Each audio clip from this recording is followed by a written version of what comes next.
What's the very first sound of a war? You're probably thinking of clashing swords or a huge battle cry, right? Well, in one of the world's greatest epics, war begins not with an attack, but with a declaration, a single sound that reveals everything before a weapon is even lifted. I mean, really think about it. When you imagine the start of a massive, epic battle, what sound truly kicks it all off? Is it the roar of thousands of soldiers? The thunder of horses? The story of the Mahabharata tells us it's something else, something much more profound. You see, the first real sound of this war isn't an act of violence. It's a declaration. It's a symbolic sound that broadcasts intention, confidence, and purpose before a single arrow flies. This is the moment the unbearable tension finally breaks and shifts into action. So let's just quickly set the scene. You have two enormous armies staring each other down on the field of Kurukshetra.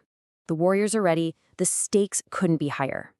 Just a few moments ago, the Kaurava army let out this chaotic, disorganized noise, but now a tense silence has fallen. And in that silence, the Pandavas are about to give their answer. So listen closely. This is the first sound of their declaration. In the original Sanskrit, pāñcajanyaṁ, hṛṣīkeśo, devadattaṁ, dhanañjayaḥ, pauṇḍraṁ, dadhmau, mahāśaṅkhaṁ, bhīmakarmā, vṛkodaraḥ. And here's how that sounds in a more familiar script. Pāñcajanyaṁ, hṛṣīkeśo, devadattaṁ, dhanañjayaḥ, pauṇḍraṁ, dadhmau, mahāśaṅkhaṁ, bhīmakarmā, vṛkodaraḥ. But the real power here isn't just in the sound itself. Oh no, it's in who is making it and the very specific names the text chooses to use for them. The very first name we hear is hṛṣīkeśo. Now this is a special name for Krishna and it means Lord of the senses. Just pause and think about that for a second.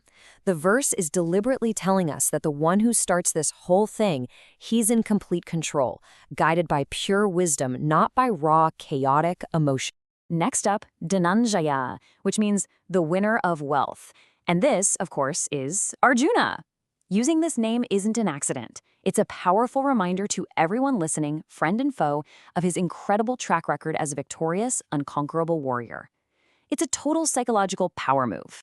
And finally, we have vṛkodaraḥ.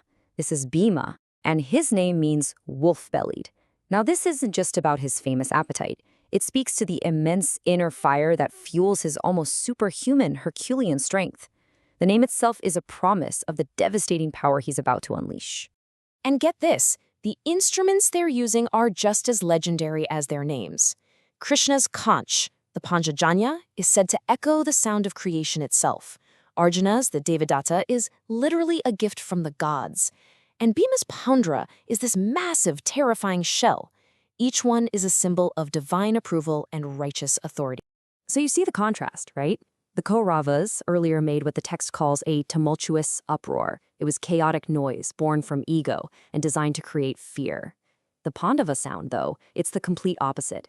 It's a unified, controlled signal of readiness, guided by a divine purpose. And that's the absolute key here. The blowing of these conches, it's not some reactive, emotional outburst. It's a calm, collected, and incredibly powerful declaration of confidence. It's them announcing to the entire world, we are ready, we are united, and we believe our cause is just. Okay, so, an ancient battlefield, divine conch shells, epic names, it's all amazing. But what does it have to do with us? How can a signal made thousands of years ago mean anything for the challenges we face in our lives today? Well, the lesson here is all about the power of making an inner declaration before you take any external action, right? Before you dive into a big project or have that difficult conversation or make a huge life change, you first have to achieve that inner clarity, just like Krishna. Then you form your intention knowing your strengths, like Arjuna. And only then can you act with the full, unwavering conviction of Bhima.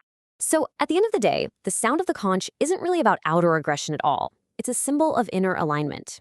It represents that perfect moment when your mind, your purpose, and your actions all click into place in perfect harmony. And that is the source of real strength. And the effect of this unified, righteous sound, you have to wonder, did it work?